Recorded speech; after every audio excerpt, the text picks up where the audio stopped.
Bagaimana hukumnya cashback bila memakai OVO atau sejenisnya?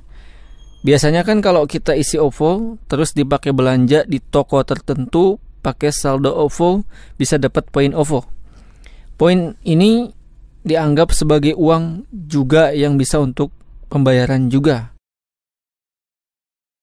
Dalam kajian fikih muamalah maliyah, permasalahan ini sering disebut dengan istilah dha' wa ta'ajjal. Artinya segerakan waktu pelunasan, kamu akan saya beri potongan. Sehingga bentuknya adalah kesepakatan kedua belah pihak yang bertransaksi untuk mengurangi nilai utang, karena gharim atau debitur bisa melunasi lebih cepat. Ada 3 pendapat mengenai masalah dha' wa ta'ajjal, kesepakatan memberikan potongan karena pelunasan pembayaran lebih cepat.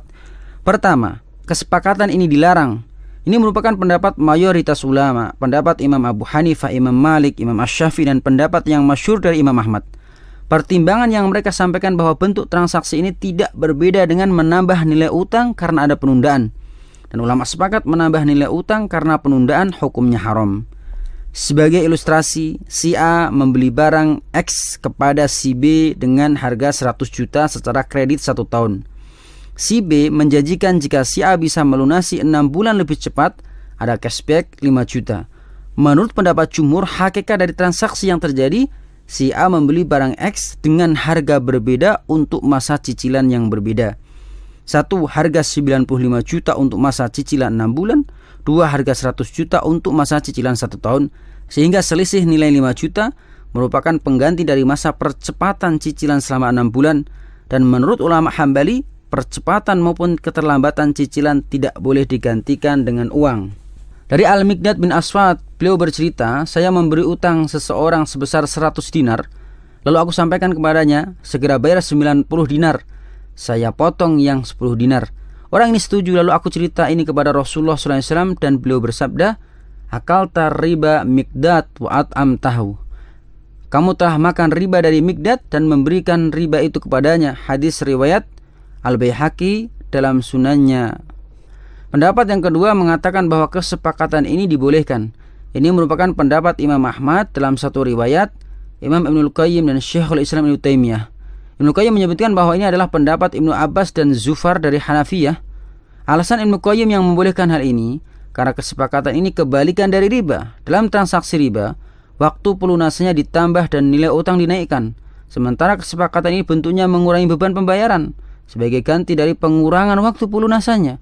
Sehingga menurut Ibnu Qayyim masing-masing mendapat manfaat dan di sana tidak ada riba, baik secara hakiki bahasa maupun urf atau kebiasaan setempat.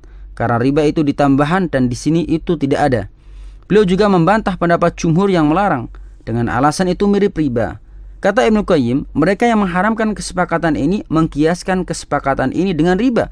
Padahal sangat jelas berbeda antara orang mengatakan lunasi sekarang atau ditunda dan ada ribanya, dengan orang mengatakan lunasi segera nanti saya kasih potongan 100 ribu.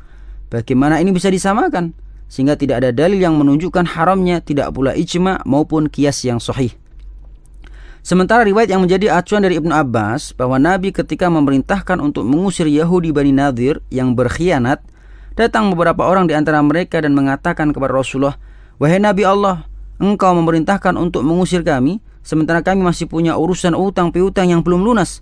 Kemudian Nabi memberi saran, dha'u wa ta'ajjalu, berikan potongan dan segerakan pembayarannya.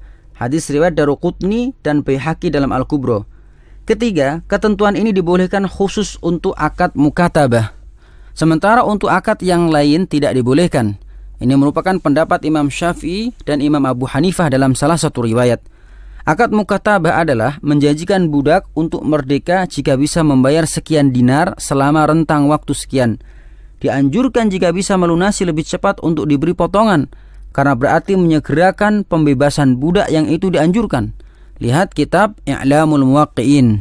Adapun pendapat yang kuat menurut kami, sebagaimana keputusan yang tertera dalam beberapa lembaga fatwa kontemporer seperti Lajnah Daimah, Baitut Tamwil Kuwait, dan Majma' al-Fiqh al-Islami, konferensi fikih di bawah Al-Mu'tamar al-Islami pada Mu'tamar ke-7 tahun 1412, membolehkan kesepakatan adanya potongan karena percepatan pelunasan cicilan atau disebut dha' wa ta'ajjal.